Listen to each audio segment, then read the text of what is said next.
నాటు ఉసిరికాయలు ఇలా చిన్న ఘాట్లు పెట్టుకుంటే బాగా ఉప్పు కారం పడుతుంది. మళ్ళా సంవత్సరం బాగా నిల్వ ఉంటుంది. నూనెలో వేపి తర్వాత ఉప్పు కారం వేస్తాం.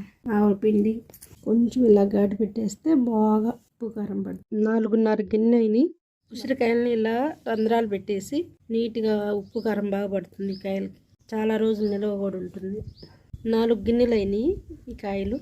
50 గ్రాముల మెంతులు, 100 గ్రాముల ఆవాలు లైట్గా వేగనిచ్చి బాగా మెంతులు ఇలా ఎర్రగా రావాలి. ఆవాలు చిటపట అంటున్నాయి. మెంతులు ఇలా ఎర్రగా వేగాలి, లేకపోతే చేదు వస్తుంది పచ్చడి.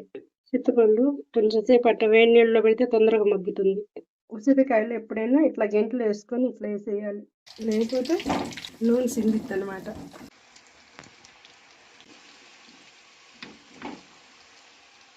ఇలా లైట్గా ఎర్రగా రావాలి దూరం. 4 గిన్నెలు ఉసిరికాయలకి ఈ గిన్నె నిండుగా కారం, అరగిన్నె ఉప్పు, గిన్నె కారానికి అరగిన్నె ఉప్పు, సాల్ట్, మెంతిపిండి, ఆవు పిండి, 50 గ్రాములు మెంతులు, 100 గ్రాములు ఆవాలు. పులుసు వేసే ముందు మొత్తం ఇలా కలుపుకోవాలి. ఆల్రెడీ కొంచెం నూనె వేసిన్నాను లోన.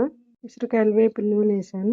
చింతపండు పులుసు ఇలా చక్కగా ఉడకబెట్టి ఇలా వేసి కలుపుతూ ఉండాలి. ఉసిరికాయలు వేపిన నూనె ముక్కలన్నిటికి పట్టిద్ది. రేపొద్దున 3 రోజులకి బాగా కలిసిపోతుంది.